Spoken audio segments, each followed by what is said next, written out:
I was a leader in a far-right organization that actively supported apartheid in the 1980s. We were on holiday at the sea and there were only black lifeguards. I said to my friends with me that I would rather drown before I would allow a black man to rescue me in the sea.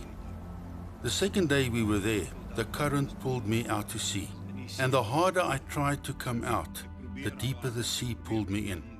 The next moment I see this black man coming towards me, and I grab him around the neck and I almost wanted to kiss him. That is how glad I was to see him, because I was drowning. I was totally exhausted. I could not go on. Even though a black man saved my life, it did not change my attitude towards them.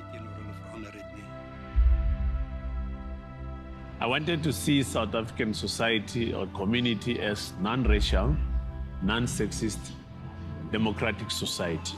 Before I was 21 years old, already I get involved in political education, and I became a chairman of mass democratic movement.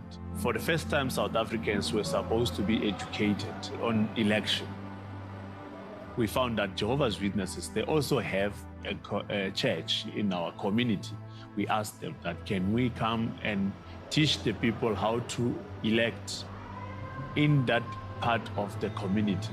And we were told that this is a church that cannot allow us to teach people elections in their premises, the militant one. They wanted to go and ban the church. One day we were driving as a delegation. We were black and white in that vehicle, and we saw white witnesses were doing their public ministry. And this driver, who I know he was racist, he said to me, "Johnny, do you see those white people?" I said, "Yes." He said, "I hate those people." I said, "Why?"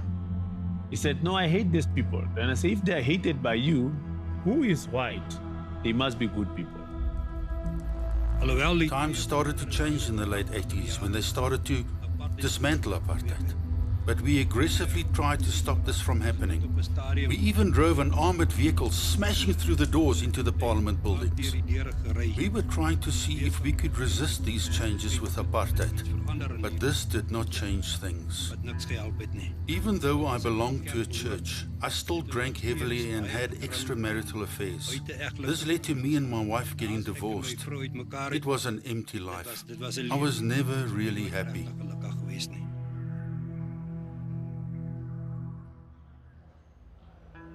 I was committed to this revolutionary cause. I will be absent, not at home, for the weeks. Meeting of politics is about argument. At political meetings, a lot of arguing take place.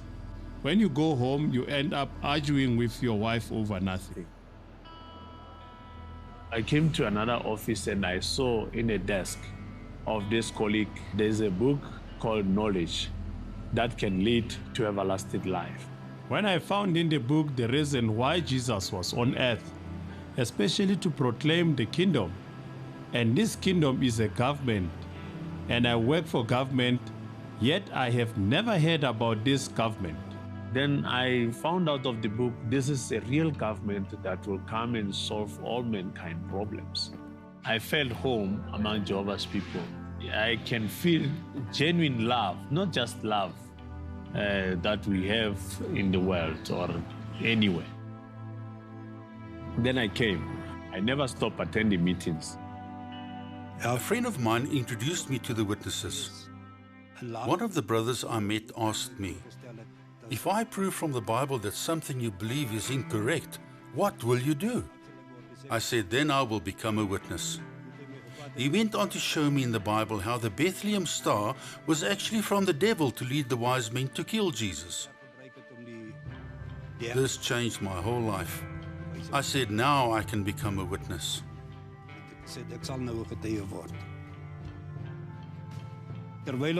Being in the Kingdom Hall, I noticed that there were many black people.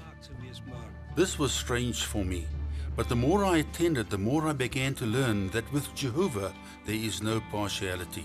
All people are equal. We began to accept that this is the way it should be.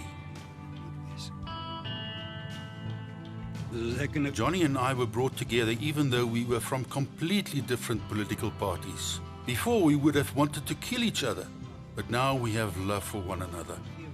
We have forgiven one another. Jehovah's organization changes a person completely. If I think back to the kind of person I was and what I am now, I never want to be what I was then. Never.